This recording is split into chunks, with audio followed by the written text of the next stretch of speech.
People say some places are cursed, not by ghosts, not by witches, but by history itself. Places where the wind dies, where the trees seem alive, where the soil feels like it breathes beneath your feet, and where shadows move just a little too independently. Black Hollow was one of those places.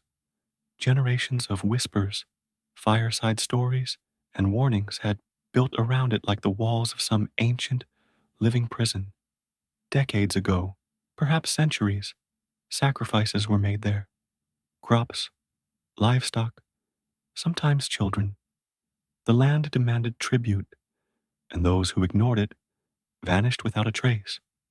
Over time, these vanishings wove themselves into the culture of Willow Creek, shaping the fear and respect that the townsfolk held for the Hollow. Selena had been a girl blamed for misfortune.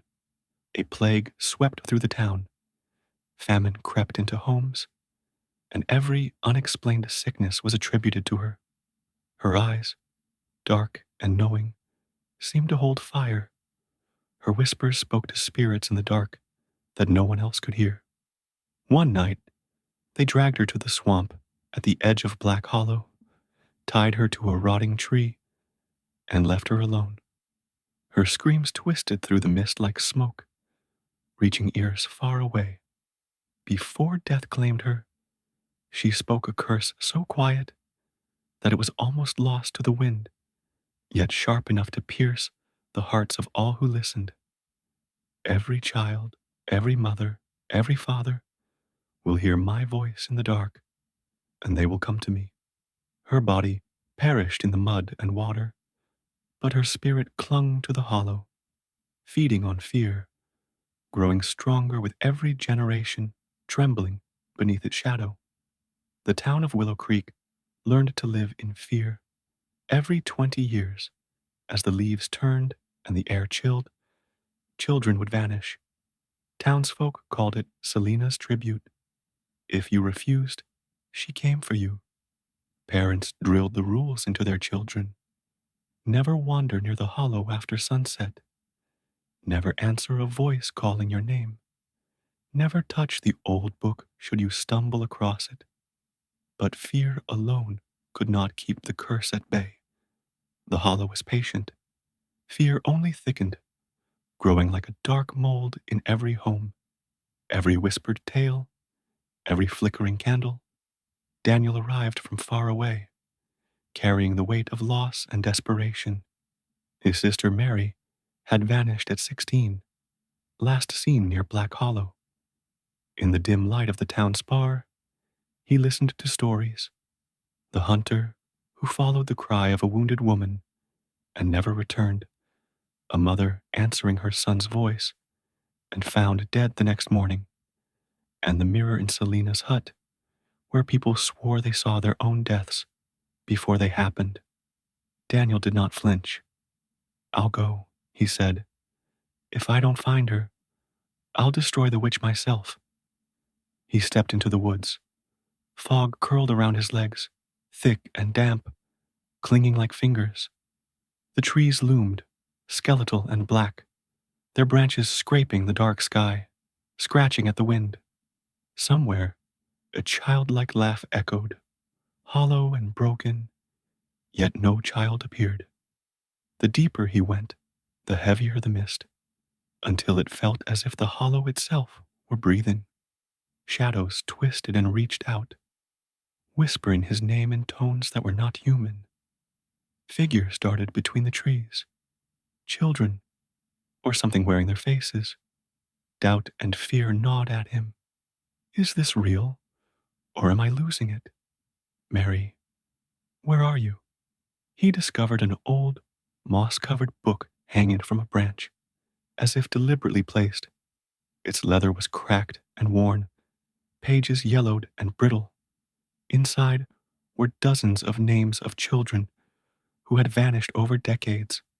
And there, in the center, was Mary. The wind carried whispers from the pages, layered, overlapping, forming a chorus of missing voices. "We're here. We're watching. We're waiting.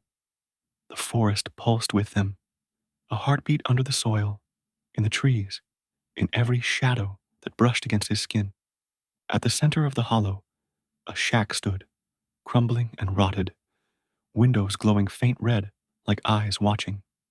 Inside, horrors awaited, piles of bones, knots of hair, burned toys, trinkets of vanished children. On the table, Selena's book lay open, as if expecting him. A mirror reflected Mary, her wide eyes staring in silent terror, lips moving, though no sound came. Her shadow twisted unnaturally, smirking. Selena's voice filled the air, soft, then screaming, echoing from every corner. She's mine already. Soon, you will be too. Daniel read the ritual from the book. Burn the book, burn the mirror, speak her true name. He hurled the mirror into the flames. It shattered, and the hollow erupted with a scream. 1,000 childlike cries merging into one, echoing in the mist. From the shadows, Selena emerged, taller than any human, hands like blackened branches, eyes glowing like embers, smoke curling from her form. Mary stepped forward, pale, fragile, eyes blood red. Brother, save me, she whispered, but horns glinted in her shadow. Not Mary. Daniel's stomach twisted with dread. He shouted, raw and desperate, Selena. The forest roared. The earth trembled, trees bending, fire consuming everything. Smoke and screams filled the hollow.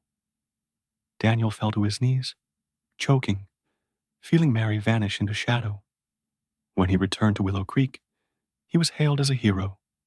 But nights were filled with whispers, eyes blackening, sleep a battlefield of visions. One morning, he vanished, as did another child. The hollow endured. Selena endured.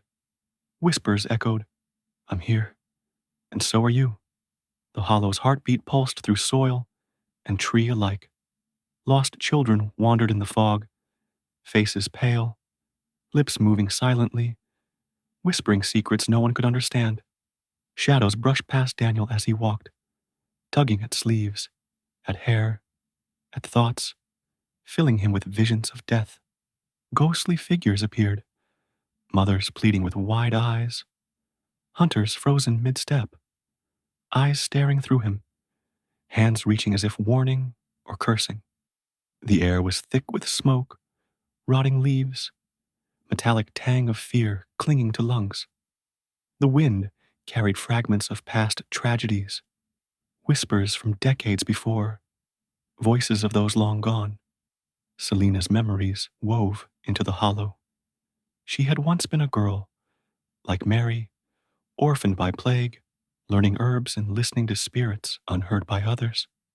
She had tried to save, but the hollow's influence twisted her heart. Now, she lived in the wind, the shadows, the cries of children. Daniel's mind frayed with every step. The laughter of Mary before her disappearance haunted him. The phantom touch of her hand on his arm burned like ice. Trees leaned closer, scratching skin. Every name in the book seared itself into memory. Faces appearing in leaves, bark, and dark corners.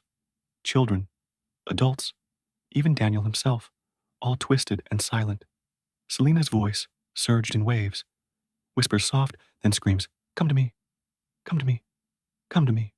He realized the hollow was alive, feeding on memory, fear, grief, stones, shadows, leaves. Everything belonged to her. The shack, the mirror, Mary's reflection, the weight of absence. It was no longer just a witch. It was a centuries-old nightmare. Flames devoured ritual pages. The mirror shattered. But Selena's form rose, taller, eyes glowing, voice echoing. Mary stepped forward, but darkness shone in her eyes, horns crowning her. Daniel knew one chance remained. He shouted her name. Selena.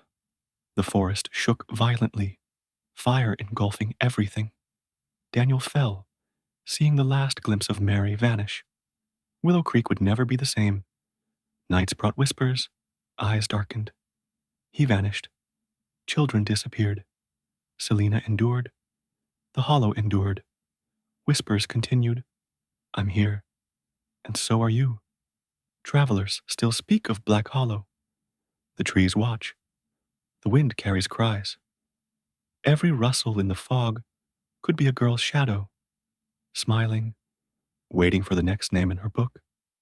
Every disappearance reminded the town of the curse and reminded Daniel, somewhere in the dark, whispering, part of the endless cycle. He tried to end, but only prolonged. Selena waits in every shadow, every mirror, every fearful heart. Anyone who hears her voice knows the truth. To enter Black Hollow is to risk never returning. It does not release what it wants. It waits, patient, eternal, and hungry.